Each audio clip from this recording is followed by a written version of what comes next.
ज्ञानानन्दमयीभूतनाथान्वितं तं सजीवं साद्वैतं सावधूतं परिजनसहितं विष्णुचैतन्यदेवं श्रीराधाकृष्णपादान् सर्वान् ललिता श्रीविशाखान्वितांश्च नमो विष्णुदादाय कृष्णप्रेष्ठाय भूतलक्ष्मीते भक्तिवेदान्तस्वामिन्नतनामने नमस्ते सारस्वते देवे गौरवाणी विचारिणे निर्विशेषशून्यादिपाशात्यदेशतारिणे श्रीकृष्णचैतन्य प्रभु नित्यानंद श्री अद्वैत वेदांत श्रीवासादि गौरभक्तवृंद हरे Krishna Krishna Krishna Hare Hare Hare Ram Ram Ram Hare Hare.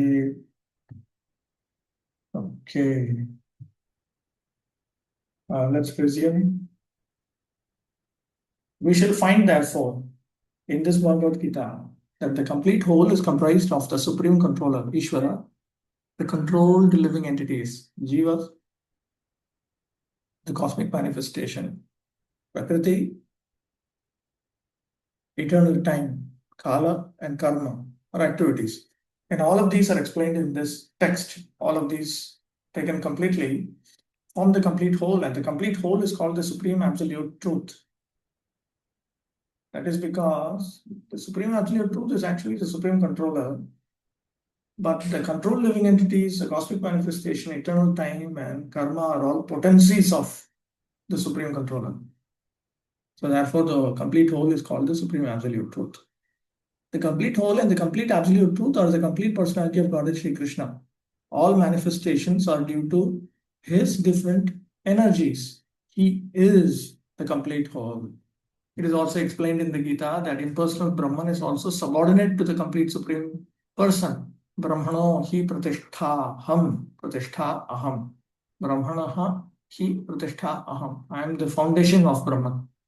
Brahman is more explicitly explained in appears to be an editorial error, in the Brahma Samhita, to be like the rays of the sunshine. Yasya prabha prabhavato jagadanda koti. The impersonal Brahman is the shining rays of the Supreme Personality of Godhead. Impersonal Brahman is incomplete realization of the Absolute Whole. And so also is the conception of Paramatma.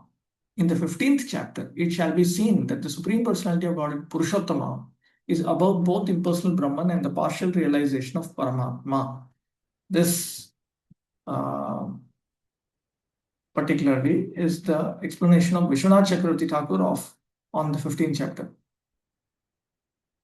So when we come to that, even though normally we are going through only Gita-Bhusana, for this particular portion, we'll also look at Vishwanath Chakravarti Thakur. Similarly, for Brahmano Hi Pratishtaham also, I should take up Vishwanath Chakravarti Thakur's commentary additionally also. So a few places I'll take up additionally also. Vishwanath Chakravarti Thakur. The Supreme Personality of Godhead is called Sachidananda Vigraha. The Brahma Samhita begins in this way. Ishvara Paramah Krishna Sachidananda Vigraha Anadirade Govinda Sarvakarana Karanam. Govinda, Krishna, is the cause of all causes. He is the primal cause, and he is the very form of eternity, knowledge, and bliss. Impersonal Brahman realization is the realization of a Sat, eternity feature. Paramatma realization is the realization of Satchit, eternal knowledge. But realization of the Supreme Personality of Godhead Krishna is realization of all the transcendental features. Satchit and Ananda, eternity, knowledge, and bliss in complete Vigraha form. Satchidananda Vigraha. People with less intelligence consider the Supreme Truth to be impersonal, but he is a transcendental person, and this is confirmed in all Vedic literatures. Nityo Nityananam Chaitanas Chaitananam, Katha Upanishad 2.2.13. As we are all individual living beings and have our individuality, the Supreme Absolute Truth is also in the ultimate issue a person. Ultimately, he is only a person. And realization of the personality of Godhead is realization of all of the transcendental features in his complete form. The complete whole is not formless. If he is formless or if he is less than any other thing, then he cannot be the complete whole. The complete whole must have everything within our experience and beyond our experience. Otherwise, it cannot be complete. The complete whole, the personality of Godhead, has immense potencies. Parasya Shakti Vividhaiva Shruyate. Para Asya Shakti Vividha Eva Shruyate. His potency is described in the scriptures to be transcendental and manifold. How Krishna is acting in different potencies is also explained in Bhagavad-gita. The phenomenal world, this is a philosophical expression. The phenomenal world means the world of our experience, or material world in which we are placed, is also complete in itself, because the 24 elements of which this material universe is a temporary manifestation according to Sankhya philosophy,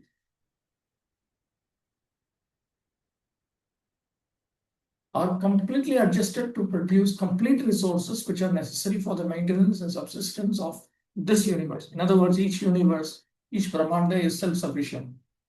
There is nothing extraneous, nor is there anything needed. This manifestation has its own time fixed by the energy of the Supreme Whole, and when its time is complete, these temporary manifestations will be annihilated by the complete arrangement of the complete.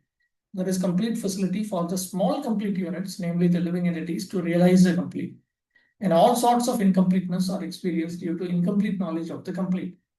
So Bhagavad Gita contains the complete knowledge of the Vedic wisdom. Now here, this is very obviously a paraphrase of Purnamada, Purnamidam, Purnat Purnamudachyate, Purnasya Purnamadaya, Purnamevavashishyate, with the word complete being a paraphrase of Purnam. So the last sentence means that Bhagavad Gita contains Purna Jnana, complete knowledge, Purna Vaidika Jnana, the complete knowledge of the Veda. Purna also means Nirdosha, which is then brought out here by Prabhupada. What is the meaning of Bhagavad Gita being perfect? Not only Bhagavad Gita, all Vedic knowledge is infallible. And Hindus accept Vedic knowledge to be complete and infallible. Complete means it has all information that is required to attain all the possible goals of human life. Contains all information that is required to attain Dharma, Artha, Kama, Moksha, and Krishna Prema. It's also infallible. For example, cow dung is the stool of an animal, and according to Smriti or Vedic injunction, if one touches the stool of an animal, he has to take a bath to purify himself. But in the Vedic scriptures, cow dung is considered to be a purifying agent. So on one hand, in one place it says that if one touches the stool of an animal, he has to take a bath to purify himself. But in another place, it is said that cow dung itself is pure. So there's no need to take a bath if one touches cow dung. Cow dung is also the stool of one particular animal, the cow. One might consider this to be contradictory, but it is accepted. It is accepted means you accept both statements as being correct. So the first statement is then understood to mean the stool of any animal other than the cow is impure, and that the stool of the cow is understood to be pure. So in that way, both of them are understood in the right manner. But it is accepted because it is Vedic injunction. And indeed, by accepting this, one will not commit a mistake. Subsequently, it has been proved by modern science that cow dung contains all antiseptic properties. So Vedic knowledge is complete because it is above all doubts and mistakes. And Bhagavad Gita is the essence of all Vedic knowledge. Vedic knowledge is not a question of research. Our research work is imperfect because we are researching things with imperfect senses. We have to accept perfect knowledge which comes down, as is stated in Bhagavad Gita, by the parampara, disciplic succession. We have to receive knowledge from the proper source in disciplic succession, beginning with the supreme spiritual master, the Lord himself, and handed down to a succession of spiritual masters. Arjuna, the student who took lessons from Lord Sri Krishna, accepts everything that he says without contradicting him. One is not allowed to accept one portion of Bhagavad Gita and not another. No. We must accept Bhagavad Gita without interpretation, without deletion, and without our own whimsical participation in the matter. The Gita should be taken as the most perfect presentation of Vedic knowledge. Vedic knowledge is received from transcendental sources, and the first words were spoken by the Lord Himself. The Gita should be taken as the most perfect presentation of Vedic knowledge. This is a very, very important point. The Gita should be taken as the most perfect presentation of Vedic knowledge. Vedic knowledge is received from transcendental sources, and the first words were spoken by the Lord Himself. The words spoken by the Lord are called apaurushaya, meaning that they are different from words spoken by a person of the mundane world who is infected with four defects. Apaurushaya literally means that which was never spoken by any person, not even God. Literally, that is the meaning of apaurushaya. The Vedas are said to be apaurushaya in this particular sense, that the Vedas were never authored. Nobody authored the Vedas. Nobody authored the four Vedas. Generally, when we think of a book, we think that the book has been written by somebody. And before that person wrote it, that book did not exist. But the Veda is not like the Shruti is not exactly understood in that way. The Shruti is understood to be unauthored. It is the only unauthored literature. Because even Lord Vishnu did not compose the Vedas at any point in time before which the Vedas did not exist. The Lord exists constantly. The Vedas also exist constantly. That the Lord exists in the past, present, future. The Vedas also exist in the past, present, and future. So when it says that the Lord manifested the Vedas, Tene Brahma Hridaya Adi Kavaye, it simply means He revealed them. The Vedas are always there. So the Vedas are generally considered to be apaurushaya. The Shruti, four Vedas are considered to be apaurushaya. Because they were never written by, they were never composed by any person, including God, at any particular point in time, before which they did not exist. They are eternal. So same way, Bhagavad-gita is also considered apaurushaya. Now the significance of apaurushaya, when you say that the four Vedas were not composed by any person at any point in time, what it actually means is that the Vedas are non-defective. Any person who composes any text, any composition at any particular point in time will naturally transmit some of his personal defects into his composition. At least that possibility is very strong. But the four Vedas don't have that. And then the literature which convey the teachings of the four Vedas, if they are perfectly conveying them, then they are also said to be apaurushaya. So therefore, Prabhupada is saying the words spoken by the Lord are called apaurushaya, meaning that they are different from words spoken by a person of the mundane world who is infected with four defects. A mundaner, one, is sure to commit mistakes. Two, is invariably illusioned. Three, has the tendency to cheat others. And four, is limited by imperfect senses. With these four imperfections, one cannot deliver perfect information of all-pervading knowledge. The Supreme Personality of Godhead can be understood to be all-pervading knowledge. The one who possesses conscious awareness of everything. Vedic knowledge is not imparted by such defective living entities. it was imparted unto the heart of Brahma, the first created living being, and Brahma in his turn disseminated this knowledge to his sons and disciples, as he originally received it from the Lord. The Lord is Purna, all perfect, and there's no possibility of his becoming subjected to the laws of material nature. One should therefore be intelligent enough to know that the Lord is the only proprietor of everything in the universe, and that he is the original creator, the creator of Brahma. In the 11th chapter, the Lord is addressed as Prapitamaha, because Brahma is addressed as Pitamaha, the grandfather, and he is the creator of the grandfather.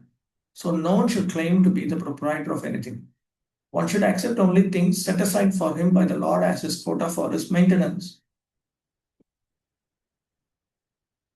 There are many examples given of how we are to utilize those things which are set aside for us by the Lord. This is also explained in Bhagavad-gita. In the beginning, Arjuna decided that he should not fight in the battle of Kurukshetra. This was his own decision. Arjuna told the Lord that it was not possible for him to enjoy the kingdom after killing his own kinsman. This decision was based on the body, because he was thinking that the body was himself and that his bodily relations or expansions were his brothers, nephews, brothers in law, grandfathers, and so on. Therefore, he wanted to satisfy his bodily demands.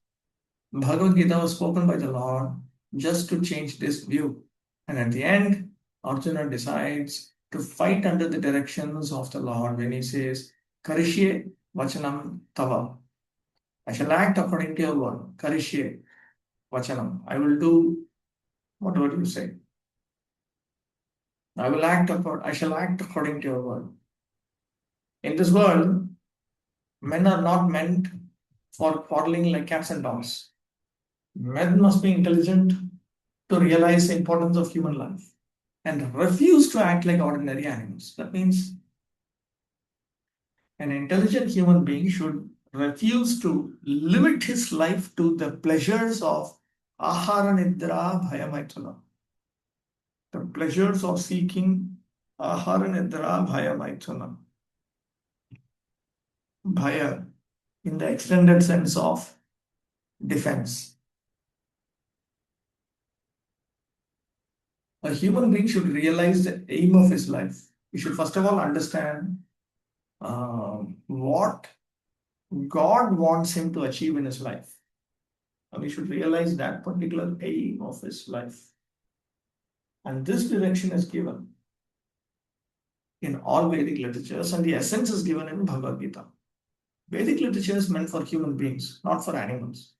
Animals can kill other living beings, and there's no question of sin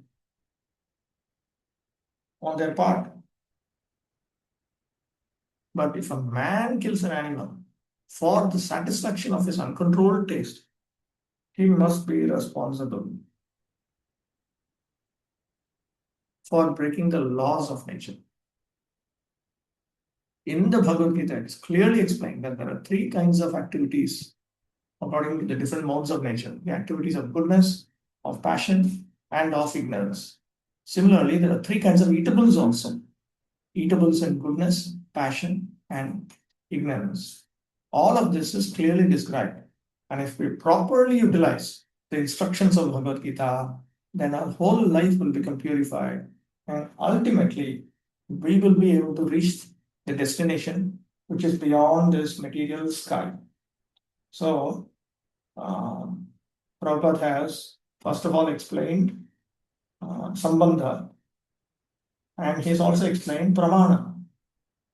Now he's going to talk about Prayojana, after which he will talk about Abhideya. Tattva, Pramana, Sadhya, and Sadhana. Okay, any questions so far?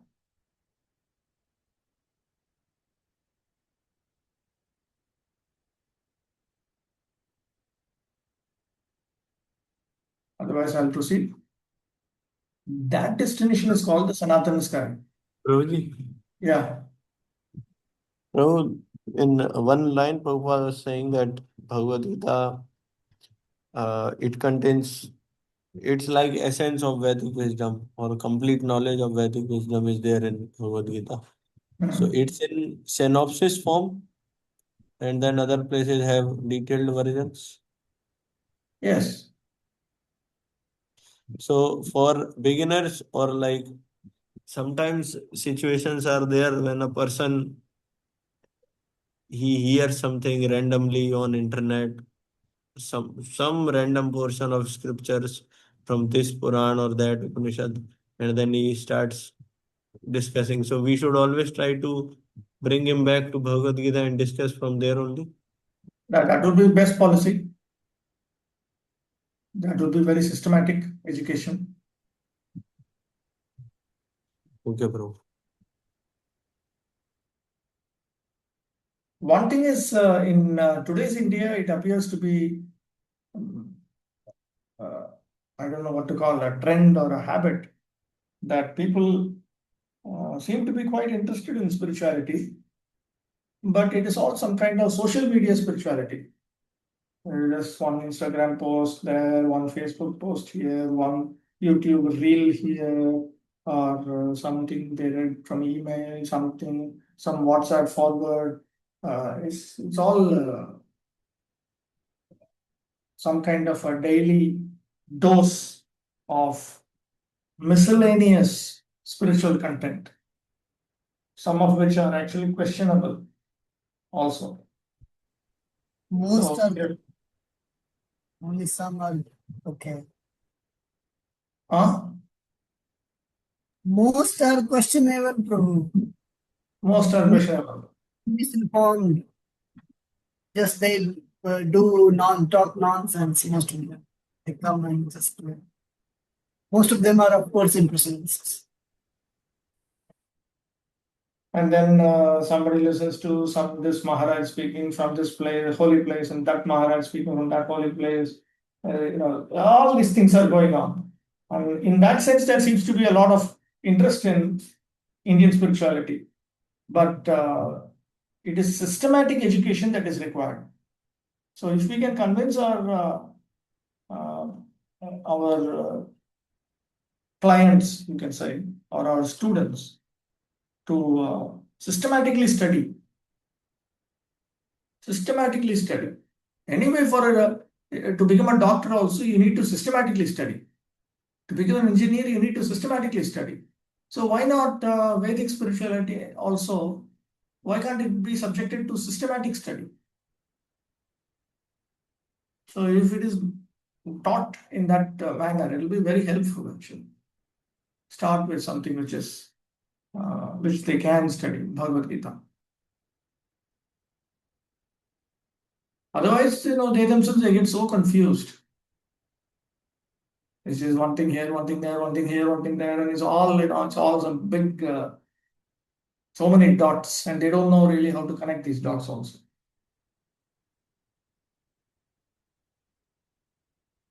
Okay, that destination is called the Sanatan sky, the eternal spiritual sky. Yad gatva na nivartante tat dhama paramam mama.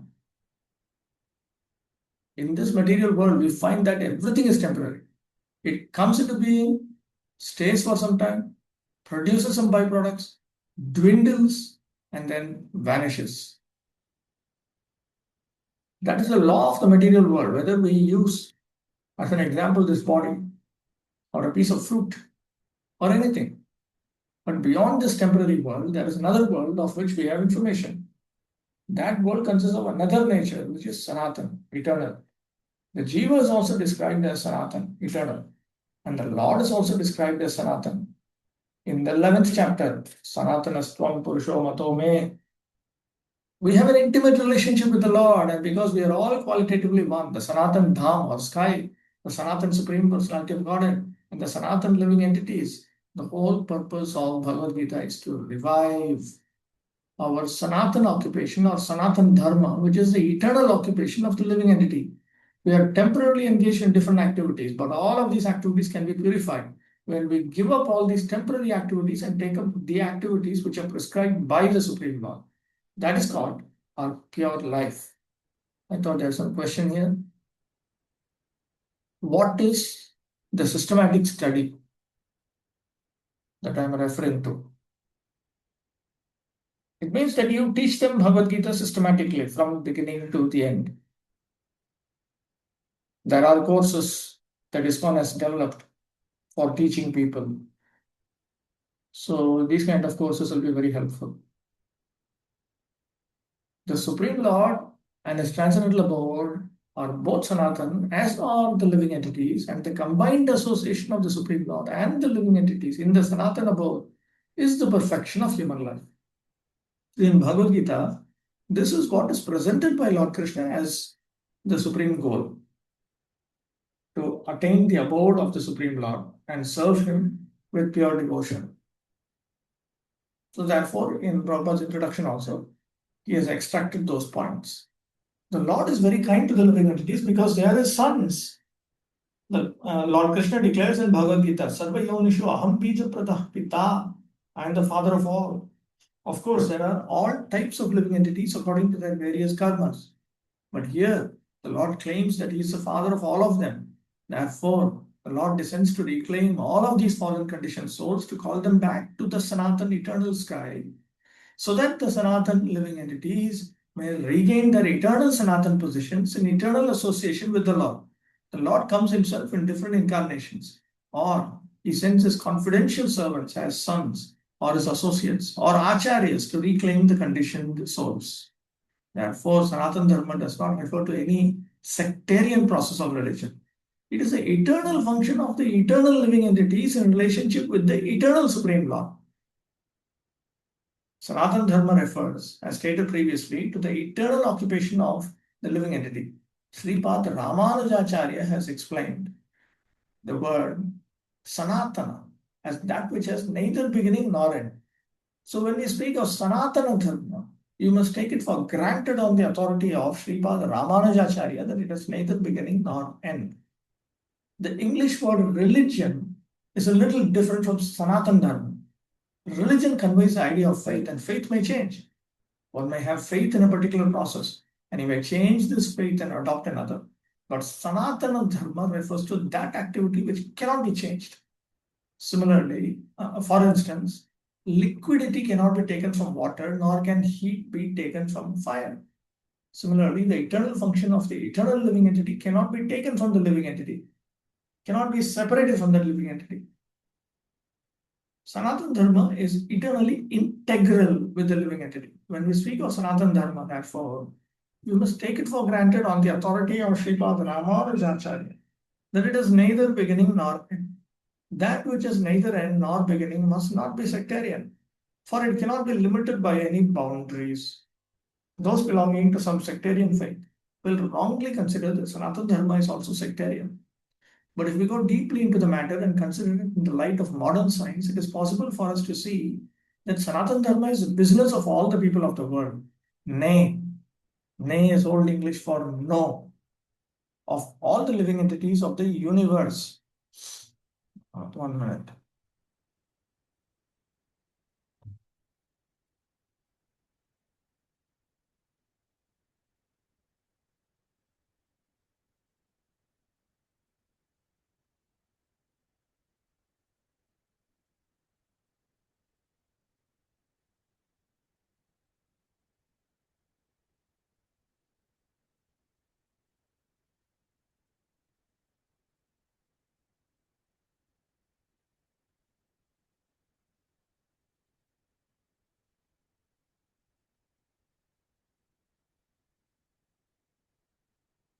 There's one book named Mechanistic and Non-Mechanistic Science. I'll just sure.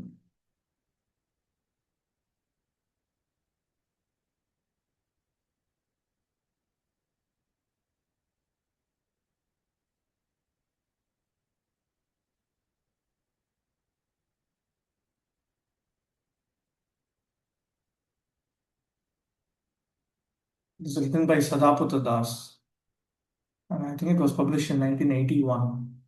Very interesting book. It uses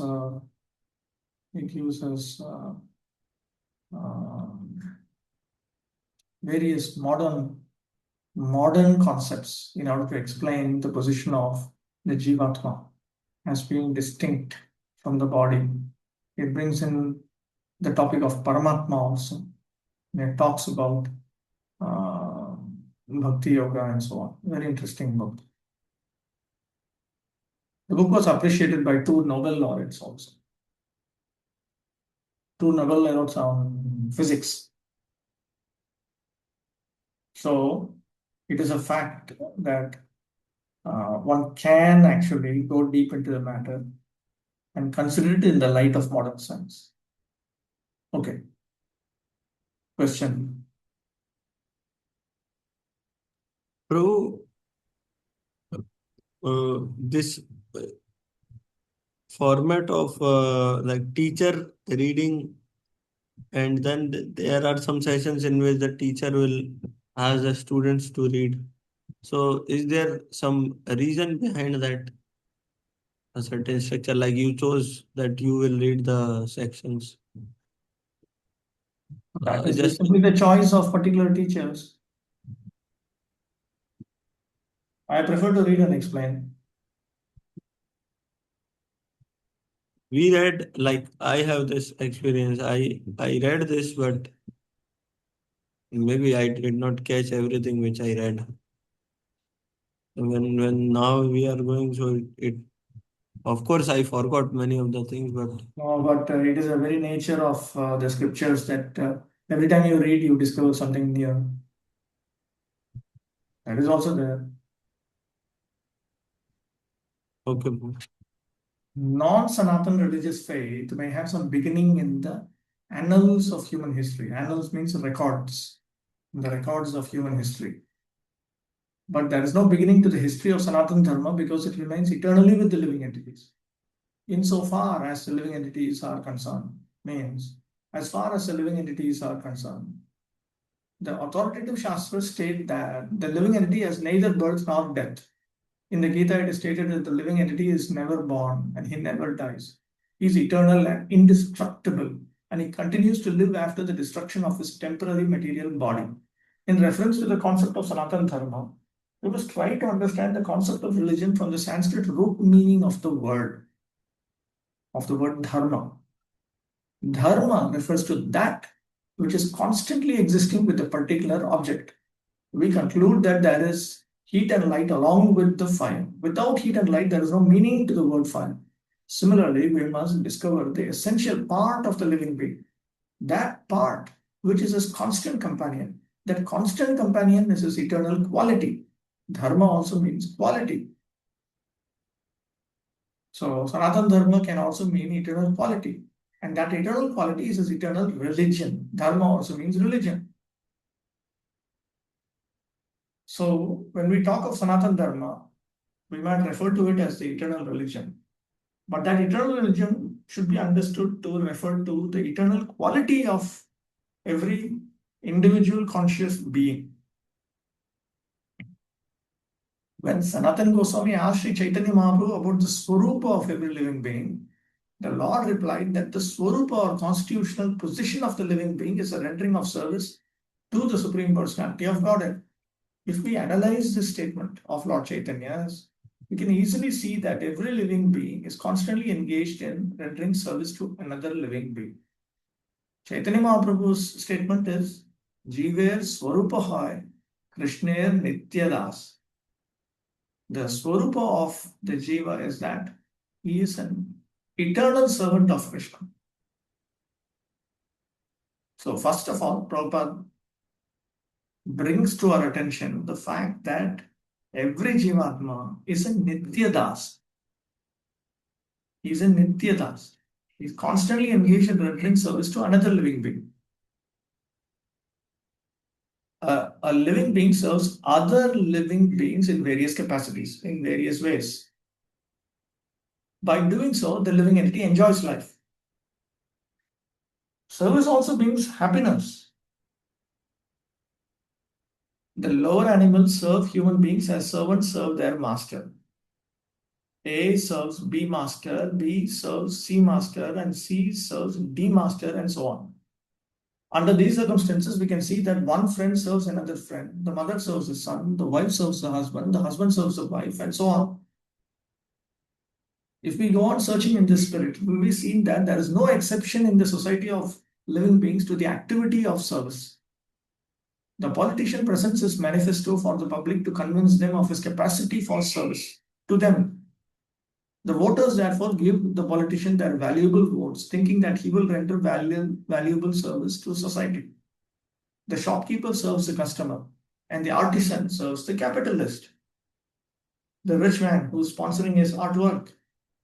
The capitalist serves the family, he serves his family, and the family serves the state in the terms of the eternal capacity of the eternal living being. So in that way, everybody is engaged in various services because that is the eternal nature of the eternal living being.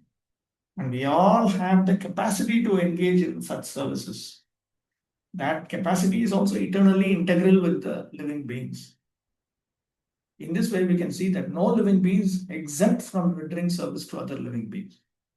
Service means to engage in an activity which is pleasing to someone else. That can be defined as service. Why is it that every living entity has to serve somebody else? Because everybody requires somebody else. The living entity is dependent by nature. That is the whole point. We are eternally paratantra. Only Krishna is swatantra. Everybody else is paratantra. In this way, we can see that no living being is exempt from rendering service to other living beings.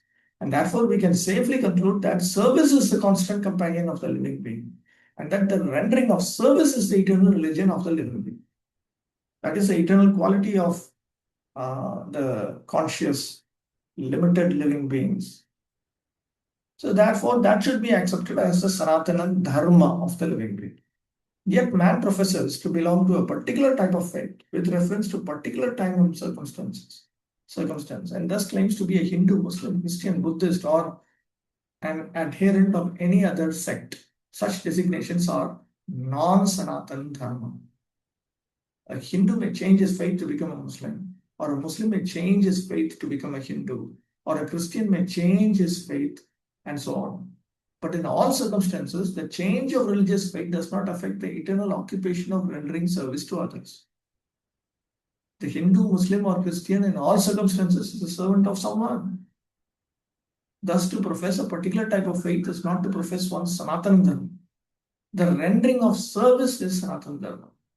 The rendering of service to others, that itself is Sanatana Dharma.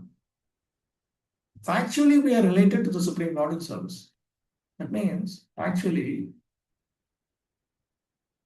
our relationship with the Supreme Lord is that we have to serve Him.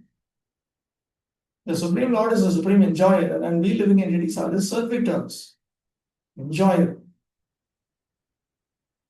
He is the only independent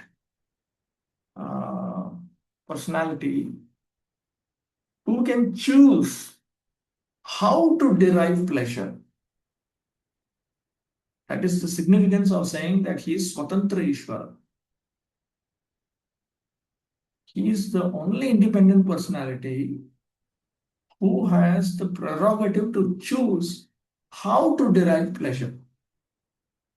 We cannot do that. We are dependent on the Supreme Lord, or if we become averse to the Supreme Lord, we will become dependent on several living beings to derive our pleasures. The Supreme Lord is the Supreme Enjoyer, and we living entities are His servitors. We are created for His enjoyment. And if we participate in that eternal enjoyment with the Supreme Personality of Godhead, we become happy. So if we participate in providing pleasure to the Supreme Lord according to the way He wants, then that pleasure is also shared by the Supreme Lord with us. We cannot become happy otherwise. It is not possible to be happy independently, just as no one part of the body can be happy without cooperating with the stomach. This is a reference to Yatha Taror Mula Nishechanena Tripyanti Tatskantha Bhujo Shakha Pranopahara Che Yathindriyanam Tathaiva Sarvarhanam Achutejya. just as the senses derive all of their nourishment when the stomach is nourished, just as all parts of a tree are nourished when the root is nourished. So like that, when we serve Lord Achyuta, then we ourselves and other living beings like us are also satisfied. It is not possible for the living entity to be happy without rendering transcendental loving service unto the Supreme Lord. It is not possible for the living entity to be as happy as he wants without rendering transcendental loving service unto the Supreme Lord. Okay, any questions so far?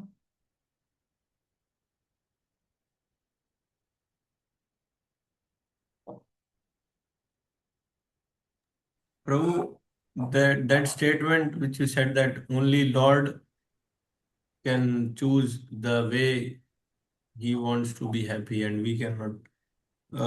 Is there a reference for that? There is reference that he is the bhokta, he is the enjoyer. There is reference that he is the independent being, one and only independent being. Put it together. Oh, He is yes. the one and only Swatantra Bhokta. Bhoktaram Yagyatapasam Sarvalokamaheshwaram Sukhrudam Sarvabhutanam Gyatva Mam Shantim Rikshati. This verse reveals that Krishna is the Swatantra Bhokta, Swatantra Sukhrid, Bhoktaram Yagyatapasam Sarvalokamaheshwaram, Swatantra Ishvara and Swatantra Sukhrid. We are not Swatantra Bhokta, we are not Swatantra Ishvara, nor are we Swatantra Sukhrid. So even though we want to make others happy, we may be good well-wishers to others, we are not independent. We cannot make others happy also the way we want. In every way we are constrained. But he alone is not under any constraint. Yes, Prabhu. The Lord is himself happy. Why he again wants happiness from us? He is himself happy, and that happiness that he experiences, he wants to share it with his potencies, and we are also his potencies. Therefore, it appears that he wants happiness from us. In reality, he wants to share his happiness with us. Just like when a rich person, if you look at these ultra-rich families, and then the children just have to cooperate with the family in order to enjoy all the benefits of that family free of charge. That is actually the situation with each and every one of us. If we were to agree to cooperate with Lord Krishna fully, Prabhupada will develop all of these points. Prabhu, this continuing Chomapati Prabhu's question, the answer which you that he wants to share his happiness. So I was reading one article and there it was written that he is having this tendency or this desire to share his happiness because he is supremely sociable.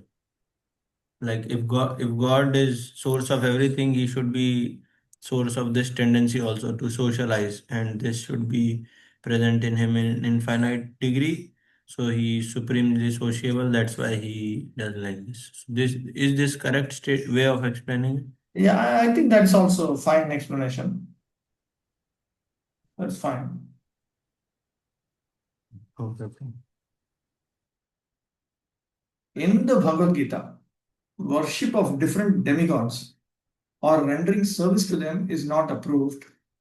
Now here, even though attainment of the abode of the Supreme Lord is accepted as a goal of life, and service to the Supreme Lord as the means to attain that supreme abode is also specified. Lord Krishna also talks about worship of various worshipable deities in Vedic culture. These are the demigods, demigoddesses, and so on. In the Bhagavad-gita, worship of different demigods or rendering service to them is not approved. It is stated in the 7th chapter, 20th verse. Kamaisaiste vritagyana prapadyantenya devata tam tam niyamastaya prakritya niyata swaya. Those whose intelligence has been stolen by material desires surrender unto demigods and follow the particular rules and regulations of worship according to their own natures. Notice this expression, surrender unto demigods. Original, prapadyante, prapat. They surrender unto demigods. Demigod worship requires surrender unto particular demigods. Simply worshipping without surrender is not going to help anyone. If one wants to derive benefit from Lord Shiva, Ganapati, Lakshmi, Saraswati, and so on, you need to surrender unto them. Surrender means the same 6 items. Anakulyasya, Sankalpa, Pratikulyasya, Varjanam, and so on. But here in Bhagavad-gita, Krishna does not approve of it. He does not say it is sinful activity. He simply says it's a foolish activity. Their intelligence, their knowledge has been stolen by intense material desires. Material desires are here referred to by the word kamaihi. Kama refers to that intense material desire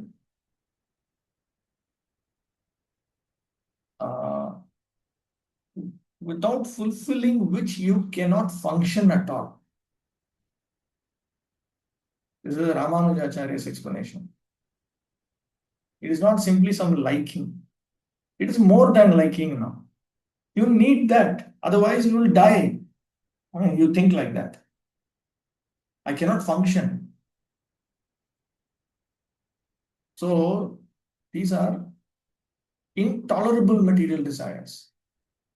So when one's intelligence is stolen by them, then they surrender unto the demigods. So that is a critical remark actually, which expresses disapproval. Here it is plainly said that those who are directed by lust worship the demigods and not the Supreme Lord Krishna. When we mention the name Krishna, we do not refer to any sectarian name. Krishna means the highest pleasure, and it is confirmed that the Supreme Lord is the reservoir or storehouse of all pleasure. We are all hankering after pleasure. Anandamayo Vyasat. Vedanta Sutra 1.1.12. Anandamayo Vyasat indicates that the Supreme Brahman, Paramatma, Bhagavan, Krishna is filled with Ananda, happiness. And consequently, the living entities, we being his parts and parcels, because we are qualitatively one with him, we are also searching after that happiness. The living entities, like the Lord, are full of consciousness and thereafter happiness. The Lord is perpetually happy. And if the living entities associate with the Lord, cooperate with him, and take part in his association, then they also become happy. This is a very important concept, cooperate. I think Prabhupada will come back to this. The Lord descends to this mortal world to show his pastimes in Vrindavan, which are full of happiness. When Lord Shri Krishna was in Vrindavan, his activities with his cowherd boyfriends, with his damsel friends, with the other inhabitants of Vrindavan, and with the cows were all full of happiness. The total population of Vrindavan knew nothing but Krishna. But Lord Krishna even discouraged his father Nanda Maharaj from worshipping the demigod Indra because he wanted to establish the fact that people need not worship any demigod. They need only worship the Supreme Lord because their ultimate goal is to return to his abode. The abode of Lord Shri Krishna is described in the Bhagavad-gita, 15th chapter, 6th verse. Natad bhasete suryo na shashanko na pavaka yadgatva na nivartante tad dhama paramam mama. That supreme abode of mine is not illumined by the sun or moon, nor by fire or electricity. Those who reach it never return to this material sky. That is the abode. That abode does not require sun, moon, fire, electricity, and so on. This verse gives a description of that eternal sky. Of course, we have a material conception of the sky and we think of it in relationship to the sun, moon, stars, and so on. But in this verse, the Lord states that in the eternal sky, there is no need for the sun, nor for the moon, nor electricity or fire of any kind. Because the spiritual sky is already illuminated by the Brahma Jyoti, the rays emanating from the Supreme Lord. We are trying with difficulty to reach other planets, but it is not difficult to understand the abode of the Supreme Lord. This abode is referred to as Goloka. In the Brahma Samhita 5.37, it is beautifully described. Goloka eva nivasat yakhilatma bhuta. The Lord resides eternally in his abode Goloka. Yet he can be approached from this world. And to this end, the Lord comes to manifest his real form, Sachidananda Vigraha. When he manifests his form, there is no need for our imagining what he looks like. To discourage such imaginative speculation, he descends and exhibits himself as he is, as Shyamasundar.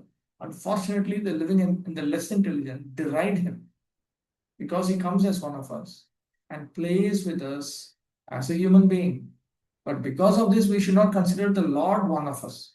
It is by his omnipotency that he presents himself in his real form before us and displays his pastimes, which are replicas of those pastimes found in his abode.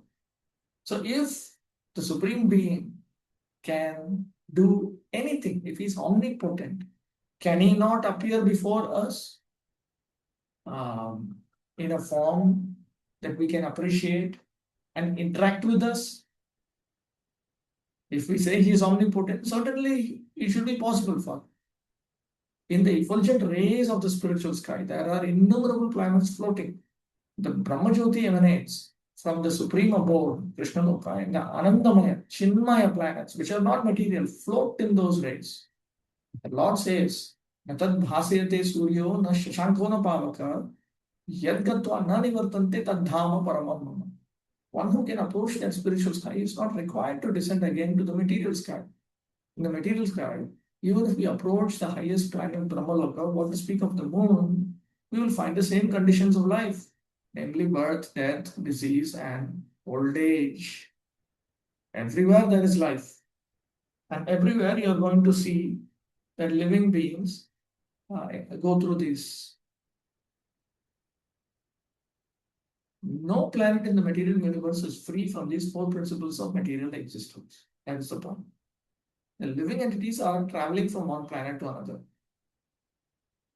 See, when it comes to interplanetary travel, already the living entities are traveling from one planet to another. But it is through a particular arrangement. It is not through mechanical arrangement. The living entities are traveling from one planet to another, but it is not that we can go to any planet we like merely by a mechanical arrangement. If we desire to go to other planets, there's a process for going there. This is also mentioned. Yanti devavrata devan pitrin yanti pitrivrata. Those who are sworn to particular devas, they attain those devas. Those who are sworn to particular forefathers, they attain those forefathers. So that's already a method. No mechanical arrangement is necessary if we want interplanetary travel. The Gita instructs, Yanti Deva Vrata Devam. You surrender unto particular devas, and then after this life, you will be taken to those worlds. The moon, the sun, and higher planets are called Swargaloka. There are three different statuses of planets: higher, middle, and lower planetary systems. The Earth belongs to the middle planetary system. Bhagavad-gita informs us how to travel to the higher planetary systems, Devaloka, with a very simple formula. Yanti Deva Vrata Devan. One need only worship the particular demigod of that particular planet, and in that way go to the moon, the sun, or any of the higher planetary systems.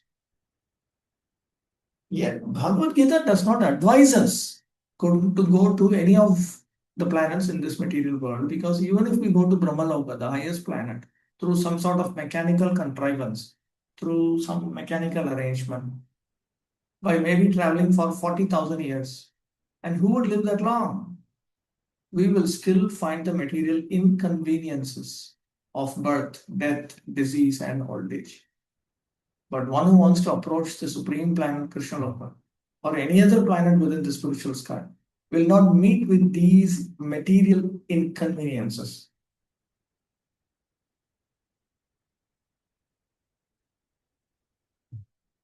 Anyone who approaches Vaikuntha will not have to experience birth, old age, disease, and death, and rebirth, re-old age, re-disease, and re-death, and so on. Amongst all of the planets in the spiritual sky, there is one supreme planet called Goloka Vrindavan, the original planet in the abode of the original personality of Godhead, Sri Krishna. All of this information is given in Bhagavad-gita, and we are given through its instruction information how to leave the material world and begin a truly blissful life in the spiritual sky. In the 15th chapter of the Bhagavad-gita, the real picture of the material world is given. It is said that Urdhva Moolamadha Shakham Ashwatham Prahuravayam Chandamsi Yasya Pranani Yastam Veda Sad Vedavid. Here the material world is described as a tree whose roots are upward and branches are below. We have experience of a tree whose roots are upward. If one stands on the bank of a river or any reservoir of water, you can see that the trees reflected in the water are upside down. The branches go downward and the roots upward. Similarly, this material world is a reflection of the spiritual world.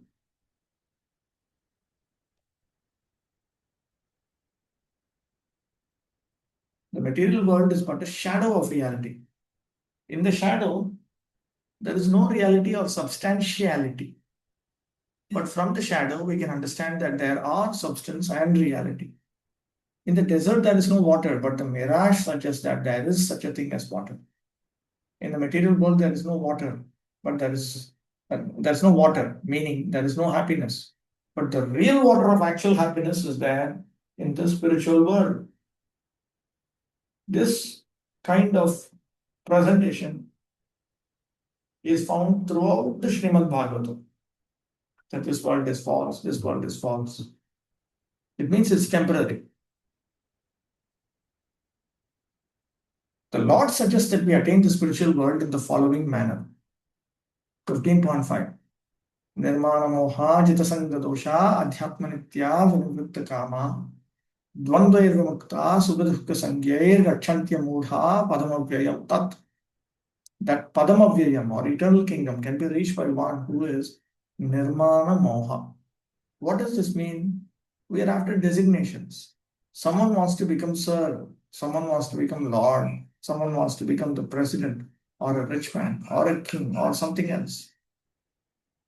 Prestigious designations. As long as we are attached to these designations, we are attached to the body because designations belong to the body. But we are not these bodies, and realizing this is the first stage in spiritual realization. We are associated with the three modes of material nature, but we must become detached through devotional service to the Lord. If we are not attached to the Lord, then we cannot become detached from the modes of material nature.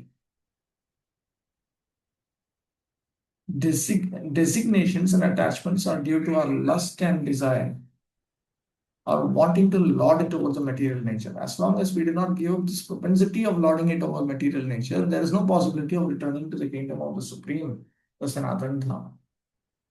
So as long as I have the desire for my own field, I want my own field of enjoyment, then there is no possibility of returning to the kingdom of the Supreme Personality of God.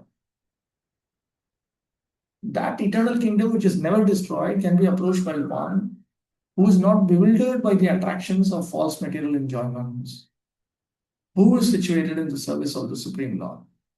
One so situated can easily approach that Supreme Abode.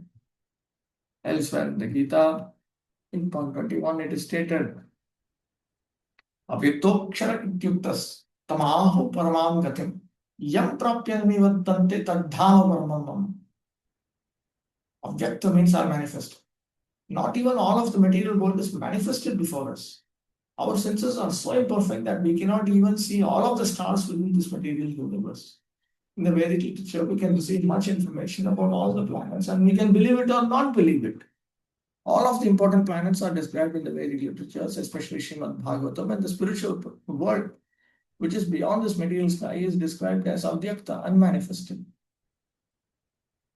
Why all this information is given in Bhagavad-gita? That Prabhupada now says, one should desire and hanker after that supreme kingdom. For when one attains that kingdom, it does not have to return to this material world. Okay, any questions?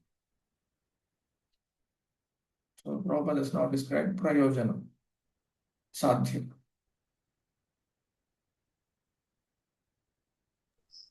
So how this desire and hankering develops when one is engaged in the materialistic life? Desire comes from association. And apart from that, the Bhagavad Gita is meant for those who are looking for something beyond the material world. That is very important. When you open a jewelry shop, then you are looking for customers who are capable of, first of all, buying jewelry. And secondly, in addition to being capable, they're also interested in jewelry. The same way, as preachers, we should be looking out for those who are, first of all, not interested in enjoying this material world to the maximum possible extent, who are already convinced that there is something beyond. There is something more valuable beyond material experience. And on top of it, if they are interested in understanding the Bhagavad-gita, then they are the right candidates. Such a person, when he reads Bhagavad-gita and understands the conclusions of Bhagavad-gita, then he understands that there is a supreme kingdom. Such a person should desire and hanker after that supreme kingdom, and it will be appropriate for him.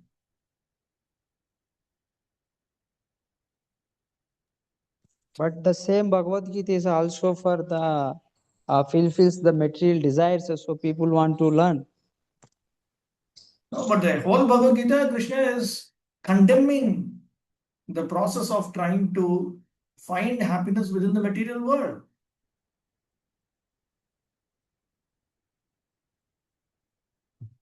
It is meant for those who are interested in spiritual experience.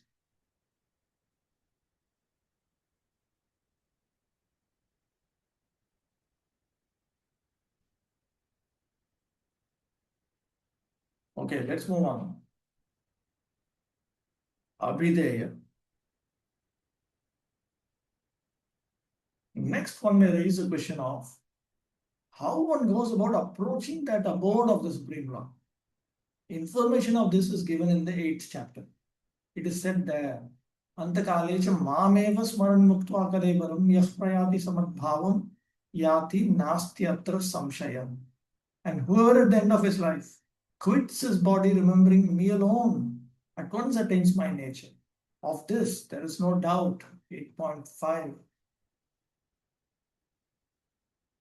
One who thinks of Krishna at the time of his death goes to Krishna. Simple formula, straightforward formula given by Lord Krishna himself. One must remember Krishna. One must remember Krishna alone. Quits his body remembering me alone. So this refers to one who thinks of Krishna alone. Krishna alone simply means he should remember Lord Krishna as he is present in the spiritual world.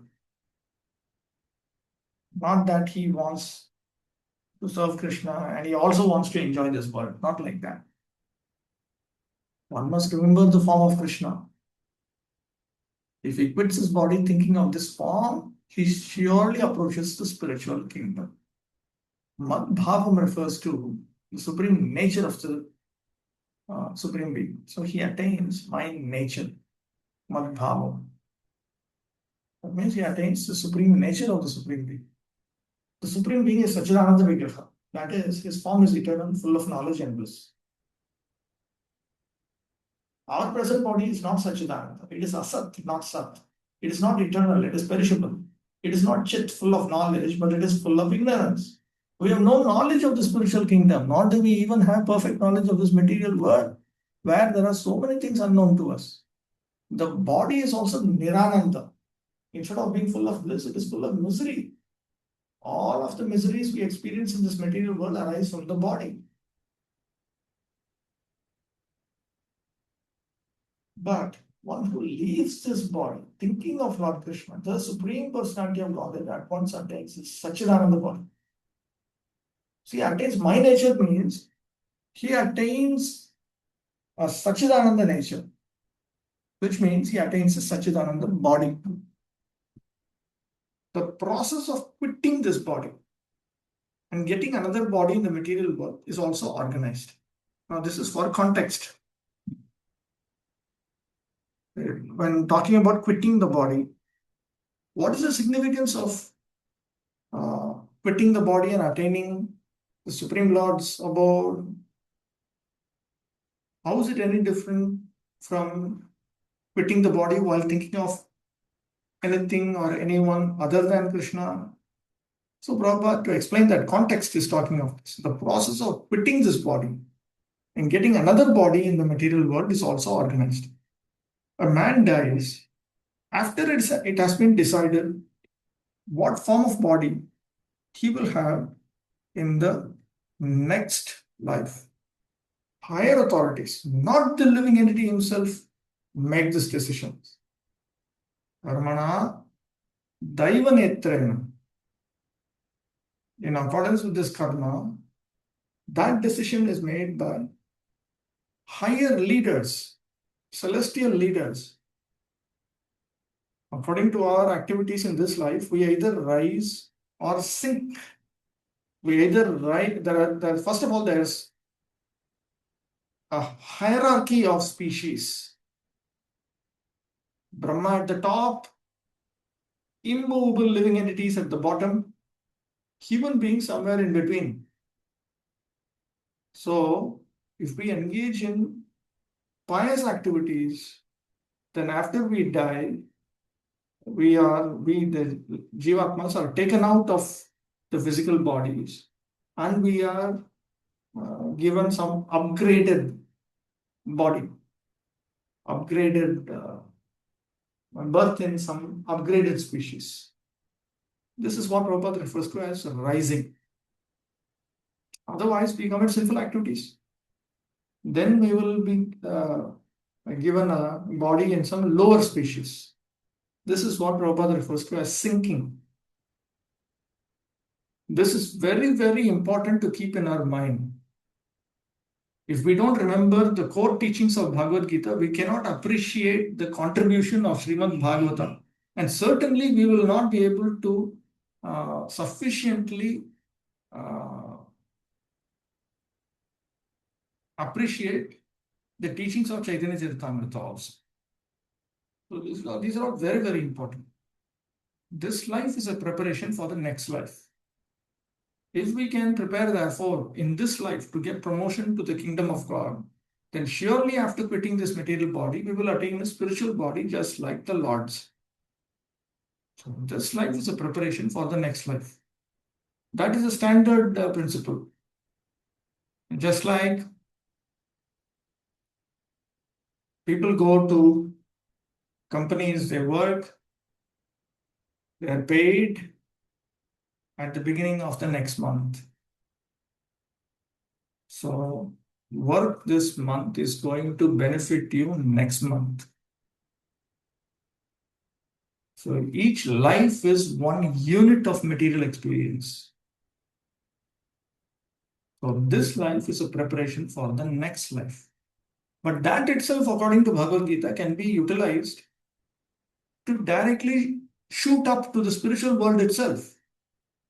Why not prepare to attain the kingdom of God itself at the time of the destruction of the current physical body itself. That is what Lord Krishna is suggesting to us in Bhagavad-gita. As explained before, there are different kinds of transcendentalists: the Brahmavadi, Paramatmavadi, and the devotee, Bhagavad-vadi.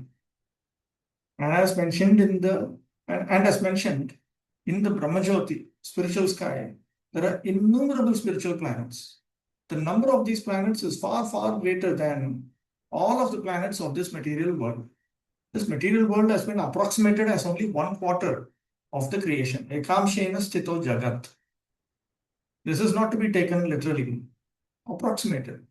The idea is it is extremely insignificant in comparison to the spiritual world.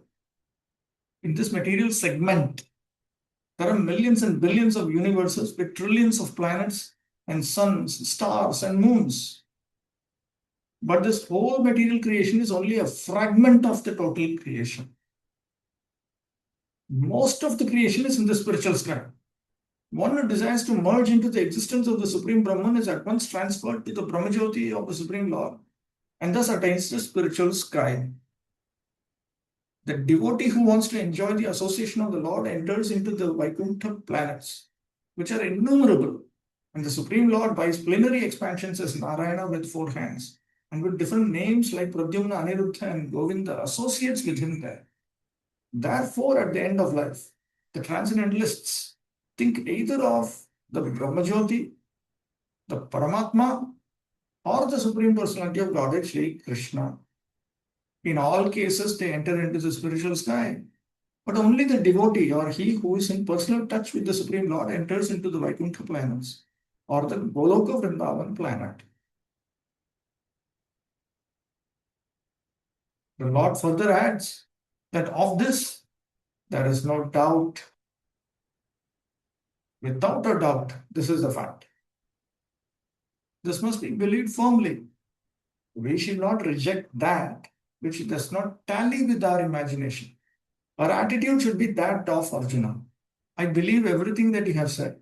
Therefore, when the Lord says that at the time of death, whoever thinks of him as Brahman or Paramatma or as the personality of God and Bhagavan certainly enters into the spiritual sky, there is no doubt about it. There is no question of disbelieving. The Bhagavad-gita 8.6 also explains the general principle that makes it possible to enter the spiritual kingdom simply by thinking of the Supreme at the time of death. So that's a general principle, a background principle here working. Yam yam vapi smaran bhavam tyajatyante kalevaram tam tameva iti kaunteya sada tad bhava bhavitaha. Whatever state of being one remembers when he quits his present body, in his next life, he will attain to that state without fail. Now, first, we must understand that material nature is a display of one of the energies of the Supreme Lord. In the Vishnu Purana 6.7.61, the total energies of the Supreme Lord are delineated. Vishnu Shakti Para Prokta, Kshetra Gyahya Tatha Para, Avidya Karma Sangyanya, Tritiya Shakti Rishyate. The Supreme Lord has diverse and innumerable energies which are beyond our conception. However, great learned sages or liberated souls have studied these energies and have analyzed them into 3 parts.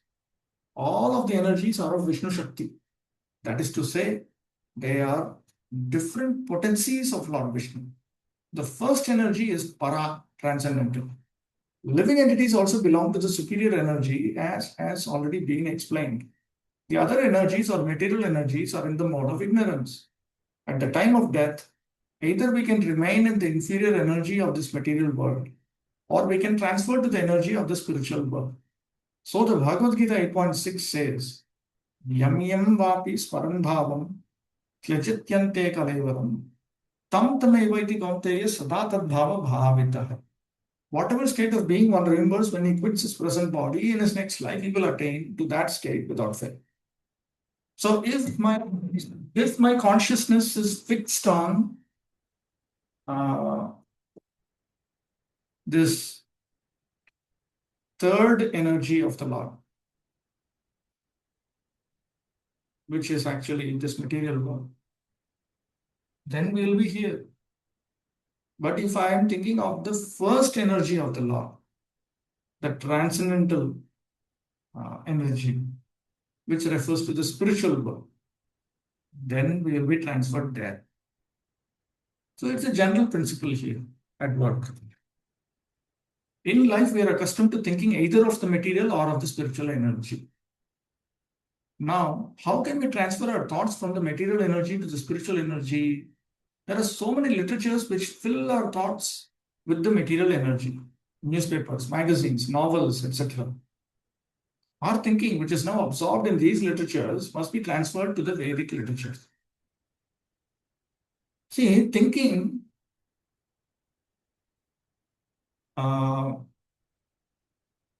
is not just, one might argue that it is not just literatures which fill our thoughts with the material energy, but we are also exposed to various forms of cultural entertainments, dramas, movies, various other dances. There's so many other ways our thoughts are filled with the material energy. So why is this reading of literature brought out here? That is because this reading of literatures fill our intelligent thoughts with the material energy. The mind and intelligence needs to be fixed in literatures in order to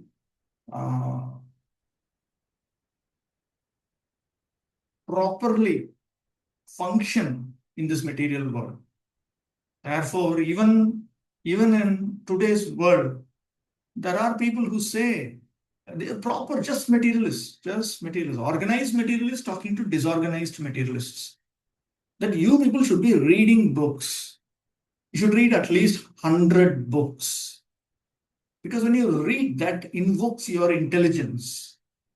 You'll be able to start making decisions based on not just emotional impulses. So they also value this. So Prabhupada is taking this into consideration. Right now, how do intelligent people fill their thoughts with the material energy? It is through reading of literature. Reading is categorically different from just, for instance, watching a movie. Watching a movie is just some emotional something. This reading, it invokes your intelligence. You are giving your intelligence full-fledged access to the reasoning presented in a book written by an author. You may not even be talking to your family members about these thoughts, but you're giving access. You're allowing some author to access your intelligence through a book. Our thinking, which is now absorbed in these literatures, must be transferred to the Vedic literatures. The great sages, therefore, have written so many Vedic literatures, such as the Puranas. The Puranas are not imaginative. They are historical records. In the Chaitanya Charitamrita Madhya 20.122, there is the following verse. Maya Mukha Jiver Nahi Swatah Krishna Gyan Jivere Kripai Koila Krishna Veda Puran. The forgetful living entities or conditioned souls have forgotten their relationship with the Supreme Lord and they are engrossed in thinking of material activities just to transfer their thinking power to the spiritual sky. Krishna's Vaipayana Vyasa has given a great number of Vedic literatures. See, thinking power to stimulate our intelligence. First, he divided the Vedas into 4. Then he explained them in the Puranas. And for less capable people, he wrote the Mahabharata. In the Mahabharata, there is given the Bhagavad-gita. Then all Vedic literature is summarized in the Vedanta Sutra. And for future guidance, he gave a natural commentation on the Vedanta Sutra called Srimad Bhagavatam. We must always engage our minds in reading these Vedic literatures. Just as Materialists engage their minds in reading newspapers, magazines, and so many materialistic literatures. We must transfer our reading to these literatures, which are given to us by Vyasadeva. In that way, it will be possible for us to remember the Supreme Lord at the time of death. That is the only way suggested by the Lord, and He guarantees the result. There is no doubt. Tasmat sarveshu kaleshu mam anusmara yudhyacha mayarpita manobuddhir mame vaishyasya samshaya. Therefore, Arjuna, you should always think of me in the form of Krishna and at the same time continue your prescribed duty of fighting with your activities dedicated to me and your mind and intelligence fixed on me. You will attain me without doubt. Bhagavad-gita 8.7. Wait, something came in chat box. On what basis I should accept I'll be traveling through different species of life? This is well known from the Vedic scriptures. But there are very rare people who like to read many books in Kali Yuga. That is not true at all. People do read a lot. The achievers read a lot.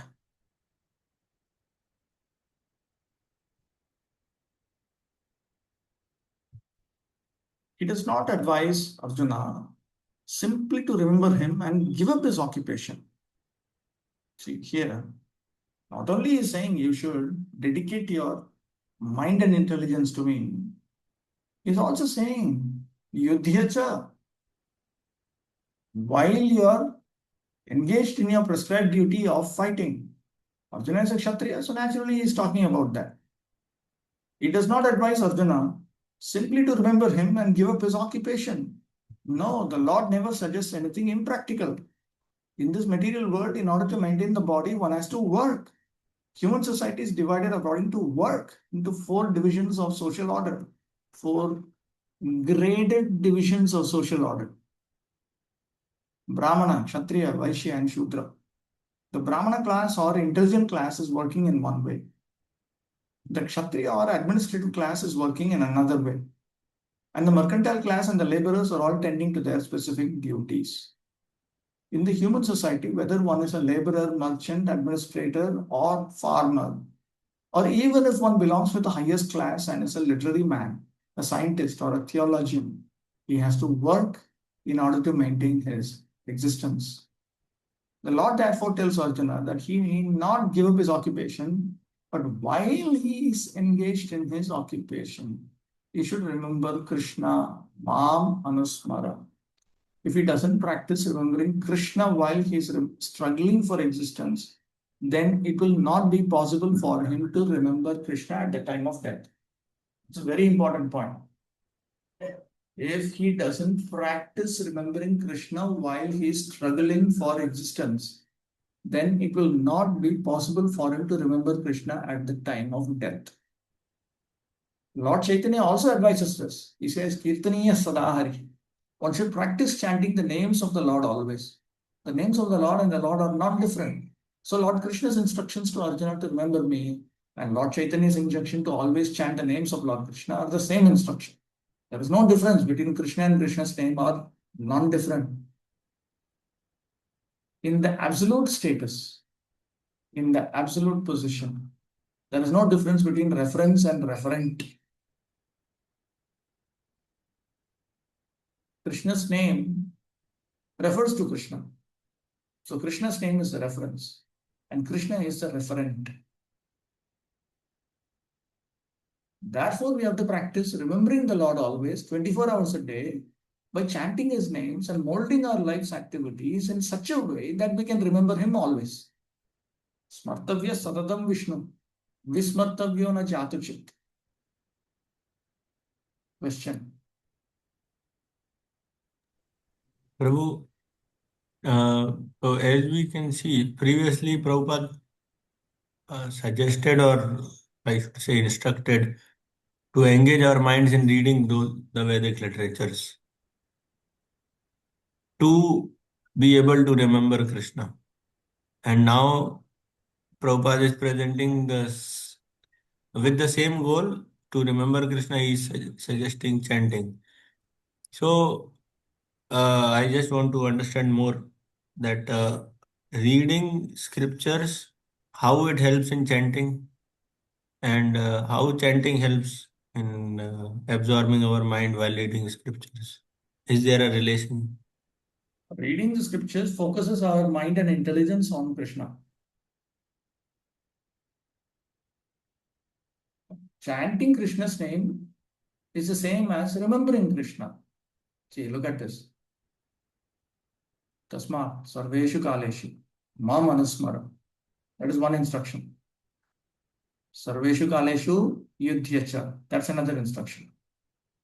Sarveshu kaleshu mayi arpita mano buddhihi. Should dedicate your mind and intelligence in me. So this constant remembrance of Krishna is executed through chanting.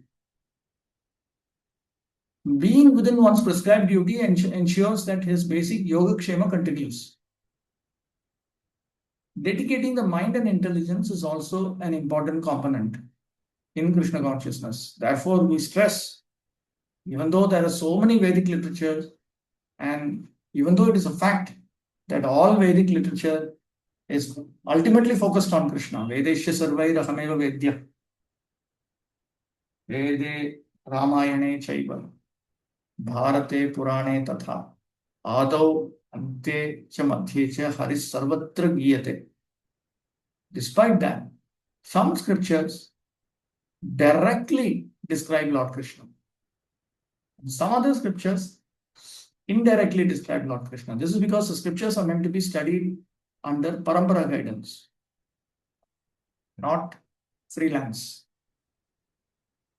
So therefore, we stress Bhagavad-gita, Bhagavatam, Chaitanya Charitamrita, Bhakti Rasamrita Sindhu, as explained by Prabhupada, Ishopanishads as explained by Prabhupada, Upadeshamrita as explained by Prabhupada. Some of these are literature which have been provided by the previous acharyas that themselves give the conclusions of scripture. So they all help. Okay, we'll stop with this and we'll resume next week.